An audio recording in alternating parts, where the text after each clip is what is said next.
Welcome to Protozoa. Protozoa is a 4-player cooperative multiplayer game by Stephen Amrime and Zev Solomon.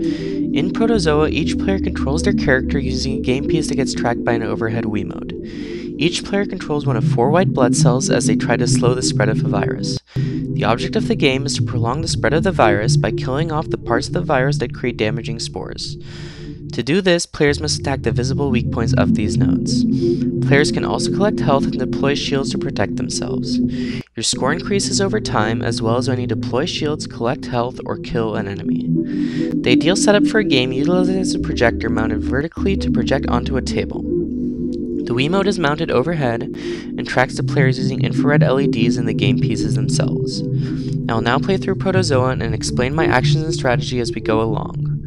Bear in mind that the game is still in development and gameplay shown is from an early version of the game. The first thing to do is to calibrate our camera. This is important because the size of the playing surface can vary. To calibrate the camera, simply touch the game pieces to the 2 corners as shown. Now that our camera is calibrated, we can begin play. To move your players, simply drag your game pieces along the table. An enemy has spawned and the spores are beginning to hurt our players. To destroy the enemy, we need to bring a player to each of the 3 weak points indicated by the white circles around the enemy. Once all 3 have been activated, the enemy will die.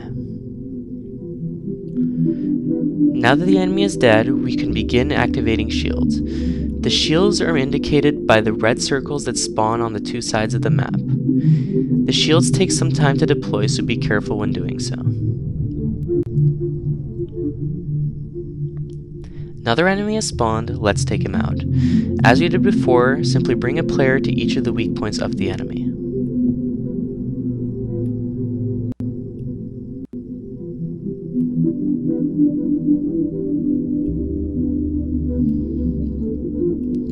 The shields will not last forever. As you can see, they've slowly been taking damage. Once they've been destroyed, you will have to wait for another one to appear and redeploy it.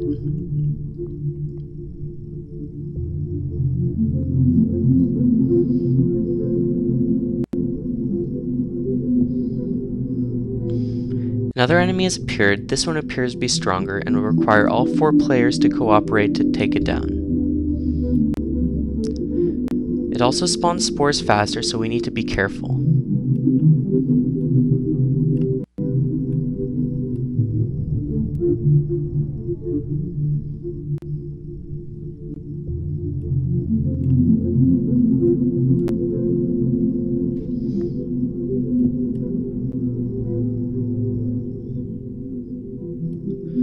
As you can see, we've started taking damage. To heal ourselves, we need to take the health. The health is located in the 4 corners of the map. Each one will restore 5 health points. When your health reaches 0, you will die.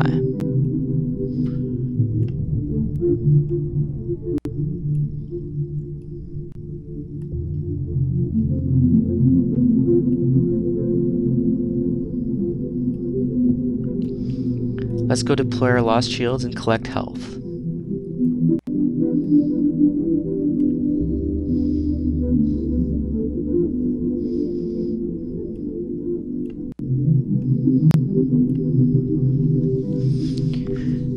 This is a really strong enemy.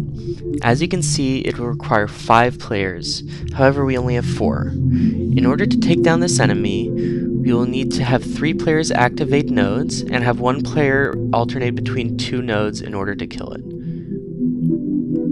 This is when the game gets difficult, and new players will often find it difficult to pass this stage. However, once you are skilled enough, you'll be able to find that you can take down these enemies pretty easily.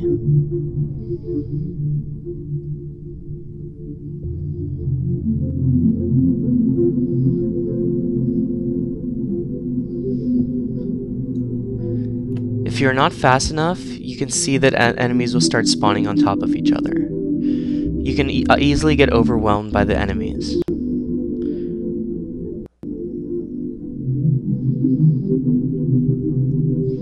As you can see, as we take damage, the screen starts to turn from blue to red, indicating that we are slowly dying.